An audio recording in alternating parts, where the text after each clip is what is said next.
ജസീൽക്ക, നമ്മളൊരു റിലേറ്റീവ് ഉണ്ട്. അവര് ദിവസവും ജോലിക്ക് പോകുന്നവരാണ്. സ്പോർട്സും കാര്യങ്ങളൊക്കെ ചെയ്യാറുണ്ട്, എക്സസൈസ് ചെയ്യാറുണ്ട്. പക്ഷെ അവർക്ക് ഇടയ്ക്കിടയ്ക്ക് വേദന മുട്ടിന് വന്നു പോകുന്നുണ്ട്. എന്തായിരിക്കും റീസൺ? അതായത് ഇപ്പൊ ഈ പറയുന്ന പോലത്തെ പേഷ്യൻസ് ഉണ്ടല്ലോ, വല്ലപ്പോഴേ അവർക്ക് വേദന വരുള്ളൂ, കൂടുതൽ ആക്ടിവിറ്റി കാര്യങ്ങളൊക്കെ ചെയ്യുന്ന സമയത്ത് വേദന വരുള്ളൂ. അത്തരം ആളുകളാണ് സത്യം പറഞ്ഞാൽ നമുക്ക് മുട്ടുവേദനന്റെ തുടക്ക സ്റ്റേജിലുള്ള ആളുകൾ. അതിന് ഗ്രേഡിംഗ് എന്നാ പറയാം നമ്മൾ. തുടക്ക ഗ്രേഡിലുള്ള ആളുകൾ അവർക്കാണ് ശരിക്കും പറഞ്ഞു കഴിഞ്ഞാൽ ചികിത്സ നേരത്തെ സ്റ്റാർട്ട് ചെയ്താൽ ഏറ്റവും നല്ല റിസൾട്ട് കിട്ടലും മുട്ട് തേയ്മാനം ആയിരിക്കാം അതിന്റെ ഒരു കാരണം. മിക്കവാറും അങ്ങനെയാണ് കാണപ്പെടാറുള്ളത്. അപ്പൊ മുട്ട് തേയ്മാനം ആണെങ്കിൽ ആ മുട്ട് തേയ്മാനത്തിന്റെ തുടക്ക സ്റ്റേജിൽ അവർക്ക് ട്രീറ്റ് ചെയ്ത് കഴിഞ്ഞാൽ നമുക്ക് നല്ലൊരു റിസൾട്ട് കൊടുക്കാനും ദീർഘകാലം മുട്ട് തേയ്മാനം കൂടുതൽ വഷളാവാതെ നോക്കാനും മറ്റൊക്കെ പറ്റും. അല്ല, അപ്പൊ നമ്മള് അവർക്ക് എന്ത് ട്രീറ്റ്മെന്റ് ആയിരിക്കും നമ്മൾ സജസ്റ്റ് ചെയ്യുക? അതിന്റെ റിസൾട്ട് എത്രത്തോളമാണ്? അത്തരം ആളുകൾ നമ്മുടെ അടുത്ത് വന്നു കഴിഞ്ഞാൽ നമ്മൾ ആദ്യമായിട്ട് അവരെ എക്സ്റേ എടുത്ത് നോക്കും. പിന്നെ നമുക്ക് അൾട്രാസൗണ്ട് വെച്ചിട്ടും നോക്കാറുണ്ട്.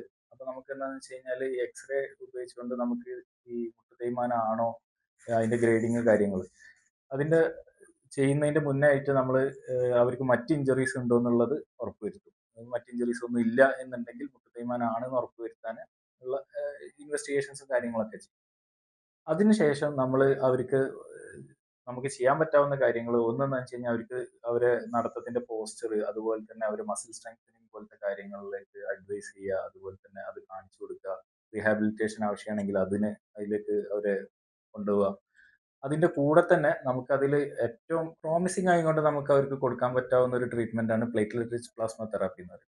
അത് നമ്മൾ അവരെ രോഗിയുടെ ബ്ലഡ് തന്നെ എടുത്തുകൊണ്ട്, രക്തം എടുത്തുകൊണ്ട് അതിൽ നിന്ന് പ്ലേറ്റ്ലെറ്റ് റിച്ച് പ്ലാസ്മ എന്ന് പറയുന്ന ഒരു ഘടകം വേർതിരിച്ചെടുക്കുക. നമ്മളെ ലാബിൽ അതിനുള്ള സൗകര്യങ്ങളുണ്ട്. അത് ഉപയോഗിച്ചുകൊണ്ട് നമ്മൾ വേർതിരിച്ചെടുത്തിട്ട് അത് നമ്മൾ ഈ അൾട്രാസൗണ്ട് ഗൈഡഡ് ആയിട്ട് അൾട്രാസൗണ്ട് മെഷീന്റെ സഹായത്തോട് കൂടിയിട്ട് മുട്ടിന്റെ ജോയിന്റിന്റെ അകത്തേക്ക് ഇഞ്ചെക്ട് ചെയ്യുക. ജോയിന്റിലെ സ്പേസുകളൊക്കെ നോക്കി ഇഞ്ചെക്ട് ചെയ്യേണ്ട കൃത്യമായ സ്പേസ് നോക്കിയിട്ട് ഇഞ്ചെക്ട് ചെയ്യുന്ന സംഗതിയാണ് അത്. പണ്ട് കാലത്ത് നമുക്ക് ബ്ലൈൻഡ് ആയിട്ട് ഇഞ്ചെക്ട് ചെയ്യാം. ഇപ്പോൾ അൾട്രാസൗണ്ട് ഉള്ളതുകൊണ്ട് അങ്ങനെ ചെയ്യാം. ഇന്നും ബ്ലൈൻഡ് ആയിട്ട് ചെയ്യുന്നവരുണ്ട്. അപ്പൊ നമ്മൾ രണ്ട് രീതിയിലും ചെയ്യാം. അൾട്രാസൗണ്ട് ഉപയോഗിച്ചുകൊണ്ട് ചെയ്യുമ്പോൾ നമുക്ക് ഒരുപക്ഷെ ചെറുതായിട്ട് അതിന്റെ ഒരു ചെലവ് കൂടിയാൽ പോലും നല്ല റിസൾട്ട് ആണ് അൾട്രാസൗണ്ട് വെച്ച് ചെയ്യുമ്പോൾ കിട്ടുന്നത്. ബ്ലൈൻഡ് ആയിട്ടും, അതായത് അൾട്രാസൗണ്ട് ഒന്നും കാണാണ്ട് നമുക്ക് ജോയിന്റ് സ്പേസ് ആണെന്ന് ഉറപ്പ് വരുത്തിയും കൊണ്ട് ചെയ്യുമ്പോൾ കുറച്ച് ചെലവ് കുറച്ചിട്ടും ചെയ്യാൻ പറ്റും. രണ്ട് രീതിയിലും നമ്മൾ ചെയ്തു കൊടുക്കുന്നുണ്ട്. അപ്പൊ ഇങ്ങനെ ചെയ്യുന്ന സമയത്ത് ഇത് രണ്ടോ മൂന്നോ തവണ ചിലപ്പോൾ ചെയ്യേണ്ടി വരാറുണ്ട്. അങ്ങനെ ചെയ്യുന്ന സമയത്ത് ഇവർക്ക് ഈ മുട്ട് തേയ്മാനം മാറി പഴയ അവസ്ഥയിലേക്ക് വരാൻ ഒരുപാട് പേർക്ക് സഹായിക്കും. അതുപോലെ തന്നെ മുട്ട് തേയ്മാനം ഭാവിയിൽ കൂടാതെ മുന്നോട്ട് പോകാനും സഹായിക്കും. ഇതിന്റെ ഒരു കാലാവധി എന്ന് പറയുന്നത് സാധാരണഗതിയിൽ 5 to 6 വർഷമാണ് പറയല്. പക്ഷെ നല്ല രീതിയിൽ റീഹാബിലിറ്റേഷൻ ഒക്കെ ചെയ്ത് വെയിറ്റ് കൂടുതലുള്ള ആളുകൾ വെയിറ്റ് റിഡക്ഷൻ പോലത്തെ കാര്യങ്ങളൊക്കെ ചെയ്യുകയാണെങ്കിൽ അതിലും ദീർഘകാലം അതിന്റെ ഗുണം കിട്ടാറുണ്ട്. അല്ല, അപ്പൊ ഈ ഇഞ്ചക്ഷൻ വെക്കുക, അതേപോലെ അൾട്രാസൗണ്ട് ഗൈഡഡ് എന്നൊക്കെ കേൾക്കുമ്പോഴേ ഇത് ഒരുപാട് നേരം എടുക്കുന്ന പ്രോസസ് ആണോ, അല്ലെങ്കിൽ ഒരുപാട് വേദന ഏറിയ പ്രോസസ് ആണോ? ഇതെങ്ങനെയാണ്, എത്രത്തോളം പേഷ്യന്റിന് കംഫർട്ട് ആയിരിക്കും? ഈ അൾട്രാസൗണ്ട് ഉപയോഗിച്ചുകൊണ്ട് ചെയ്യാന്ന് പറയുമ്പോഴേ നമുക്ക് വേദന മിക്കവാറും ഇല്ലാതെ തന്നെ ചെയ്യാൻ പറ്റും എന്നുള്ളതാണ്. കാര്യം എന്താണെന്ന് വെച്ചാൽ നമ്മൾ അൾട്രാസൗണ്ട് അല്ലാതെ ചെയ്യുകയാണെങ്കിലും നമ്മൾ തൊലിപ്പുറത്താണല്ലോ വേദന കൂടുതലായിട്ട് അനുഭവപ്പെടുക. അപ്പൊ തൊലിപ്പുറം നമ്മൾ ആദ്യം തരിപ്പിക്കും. തരിപ്പിച്ചതിന് ശേഷമാണ് നമ്മൾ ഈ ഇഞ്ചക്ഷൻ ചെയ്യുന്നത്.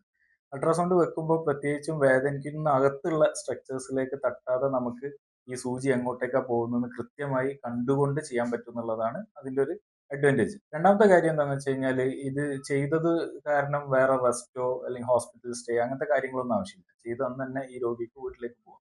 നമ്മൾ സാധാരണ ഇത് ചെയ്ത ഉടനെയുള്ള 3 ദിവസങ്ങളിൽ പരമാവധി റെസ്റ്റ് എടുക്കാൻ പറയും. എന്ന് വെച്ചിട്ട് കംപ്ലീറ്റ് റെസ്റ്റ് ആവശ്യമില്ല. അത്യാവശ്യ കാര്യങ്ങളൊക്കെ ചെയ്യാം. പക്ഷെ പരമാവധി നടത്തം ഒഴിവാക്കിയിട്ടുള്ള റെസ്റ്റ് കൊടുക്കുകയാണെങ്കിൽ ഇതിന്റെ റിസൾട്ട് കുറച്ചും കൂടി നന്നായിട്ട് കിട്ടാനാണ് സാധ്യത. കാരണം മുട്ടുവേദന എന്ന് പറയുമ്പോൾ ജോയിന്റ് നീ ജോയിന്റ് എന്ന് പറയുന്നത് നമ്മളൊരു വെയിറ്റ് ബെയറിംഗ് ജോയിന്റ് ആണ്. നമ്മളെ ശരീരത്തിന്റെ വെയിറ്റ് അധികം അതിലേക്കാണ് പോകുന്നത്. അപ്പൊ അതുകൊണ്ട് തന്നെ ഈ PRPന്റെ റിസൾട്ട് നന്നായിട്ട് കിട്ടാൻ വേണ്ടിയിട്ടാണ് നമ്മൾ ആ 3 ദിവസത്തെ ഒരു റെസ്ട്രിക്ഷൻ പറയുന്നത്. അതേപോലെ ജസീൽക്ക, ഇത് നമ്മുടെ സാധാരണക്കാരിൽ എത്രത്തോളം ആളുകൾക്ക് ഇങ്ങനത്തെ പ്രോബ്ലംസ് നേരിടുന്നുണ്ട്?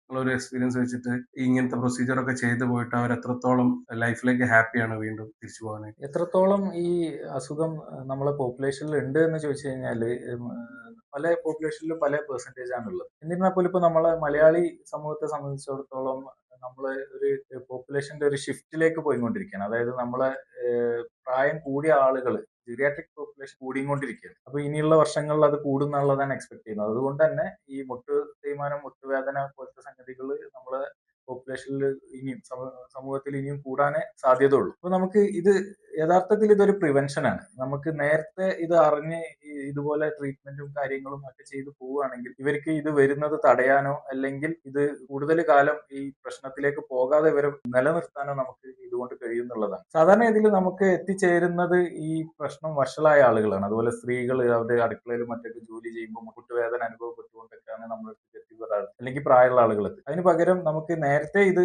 അറിഞ്ഞ് ആളുകൾ എത്തുന്ന ഒരു അവസ്ഥ ഉണ്ടായി കഴിഞ്ഞാൽ കുറച്ചുകൂടി നല്ലൊരു ഇമ്പ്രൂവ്മെന്റ് നമ്മളെ പോപ്പുലേഷനിൽ നമുക്ക് ഈ കാര്യത്തിൽ ട്രീറ്റ്മെന്റ് വൈസ് കൊടുക്കാൻ പറ്റും എന്നുള്ളതാണ് നമ്മൾ പ്രതീക്ഷിക്കുന്നത്. അപ്പോഴേ ഇങ്ങനത്തെ പ്രൊസീജിയേഴ്സിന് എന്തെങ്കിലും സൈഡ് എഫക്ട്സ് ഉണ്ടോ? ഇങ്ങനെ ഒരു കാര്യങ്ങൾ ചെയ്തു വരുമ്പോൾ ഇതിന്റെ ഒരു വിജയസാധ്യത എത്രത്തോളാണ്? ഈ പ്രൊസീജിയറിന്റെ ഒരു ഗുണം ഈ സൈഡ് എഫക്ട്സ് കുറവാന്നുള്ളതാണ്. ഒന്നാമത്തെ കാര്യം എന്ന് വെച്ചാൽ ഇതിൽ മരുന്നോ മറ്റോ ഒന്നും ഇഞ്ചെക്ട് ചെയ്യുന്നില്ല. നമ്മൾ മുട്ടിലേക്ക് സ്റ്റീറോയിഡ് ഇഞ്ചെക്ട് ചെയ്യുന്ന ചികിത്സ ഉണ്ട്. നമ്മൾ അതിന് പകരം ഈ പ്ലേറ്റ്ലെറ്റ് സ്റ്റീറോയിഡ് ഇഞ്ചെക്ട് ചെയ്യുമ്പോൾ നമ്മൾ യഥാർത്ഥത്തിൽ മുട്ടുവേദന താൽക്കാലികമായിട്ട് ശമനം കൊടുക്കുക, അങ്ങനത്തെയൊക്കെയുള്ള കാര്യങ്ങളാണ് അവിടെ നമുക്ക് റിസൾട്ട് ആയിട്ട് കിട്ടുന്നത്. നേരെ മറിച്ച് നമ്മൾ ഈ PRP ഇഞ്ചക്ഷനിലേക്ക് പോകുന്ന സമയത്ത്, അതുപോലെ തന്നെ സ്റ്റെം സെൽ തെറാപ്പി, മുട്ട് തേയ്മാനത്തിന് സ്റ്റെം സെൽ തെറാപ്പി അത്ര പ്രോമിസിങ് അല്ല എന്നുള്ളത് കൊണ്ടാണ് നമ്മൾ സ്റ്റെം സെൽ തെറാപ്പി ചില കണ്ടീഷനുകളിൽ ചെയ്യുന്നുണ്ട്. അപ്പം ഇതിന് മറ്റ് സൈഡ് എഫക്ട്സ് ഇല്ല. കാരണം ഇത് രോഗിയുടെ തന്നെ ബ്ലഡിൽ നിന്നുള്ള പ്രൊഡക്ട്സ് ആണ്. PRP ആണെങ്കിലും സ്റ്റെം സെൽ ആണെങ്കിലും നമ്മൾ വേർതിരിച്ച് ഇഞ്ചെക്ട് ചെയ്യുന്നത്. പിന്നുള്ള ഒരു സാധ്യത എന്ന് പറയുന്നത് ഇൻഫെക്ഷൻ ആണ്. ഇൻഫെക്ഷൻ സാധ്യത വളരെ കുറവാണ്. ഇപ്പൊ നമ്മൾ കഴിഞ്ഞ 5 വർഷം ചെയ്യാൻ തുടങ്ങിയിട്ട് നമുക്ക് ഇൻഫെക്ഷൻ തീരെ കിട്ടിയിട്ടില്ല എന്ന് തന്നെ പറയാം. കാരണം എന്താണെന്ന് വെച്ച് കഴിഞ്ഞാൽ, ഒന്നാമത് ഈ നമ്മൾ സ്റ്റെറൈൽ ആയിട്ടുള്ള ഒരു അവസ്ഥയിലാണ് ചെയ്യുന്നത്. പിന്നെ മറ്റ് മരുന്നുകളോ ഒന്നുമല്ല ഇഞ്ചെക്ട് ചെയ്യുന്നുള്ളത് കൊണ്ടും, പിന്നെ നമ്മൾ ഇത് കഴിഞ്ഞാൽ ഒരു 5 days ആന്റിബയോട്ടിക് കൊടുക്കും. 5 ദിവസം ആന്റിബയോട്ടിക് കൊടുക്കുന്നത് കൊണ്ടും ഇൻഫെക്ഷൻ ഉള്ള സാധ്യത വളരെ കുറവാണ്. വിജയസാധ്യതയെ കുറിച്ച് ചോദിക്കുകയാണെങ്കിൽ യഥാർത്ഥത്തിൽ ഇത് നേരത്തെ ഉള്ള സ്റ്റേജിൽ ഉള്ള ആളുകളാണ്. ഇപ്പൊ നമ്മൾ ഈ സൂചിപ്പിച്ച ആളുകൾ, ഇപ്പൊ നിങ്ങൾ പറഞ്ഞ രോഗിയുടെ കാര്യം, അത്തരം ആളുകളിൽ വിജയസാധ്യത വളരെ കൂടുതലാണ്. 80% പറയല്. അതേസമയം നമുക്ക് സ്റ്റേജ് വഷളായി കൊണ്ട് വരുന്ന, അതായത് ഈ ഗ്രേഡ് 3 എന്നൊക്കെ പറഞ്ഞിട്ടുള്ള അവസ്ഥയിൽ വരുമ്പോൾ 60% എന്നുള്ള രീതിയിലേക്ക് കുറയുന്നുണ്ട്. അത് കഴിഞ്ഞിട്ടുള്ള സ്റ്റേജ് 4 പോകുന്ന സമയത്ത് നമുക്ക് ഈ ചികിത്സ വളരെ പരാജയം പോലെയാണ് നമുക്ക് അതിന്റെ ഒരു സാധ്യത വരുന്നത്. അത് അവര് മാറ്റിവെക്കൽ ശസ്ത്രക്രിയയാണ് കുറച്ചുകൂടി അവർക്ക് ഏറ്റവും ഉത്തമമായിട്ടുള്ള ഒരു ചികിത്സ. അത്തരം സാഹചര്യങ്ങളിലുള്ള രോഗികളിൽ, അതായത് അവസാന ഗ്രേഡിലുള്ള ആളുകളിൽ നമ്മൾ മുട്ടുമാറ്റിവെക്കൽ ശസ്ത്രക്രിയയിലേക്കാണ് അവരെ കൂടുതൽ കൊണ്ടുപോകുന്നത്.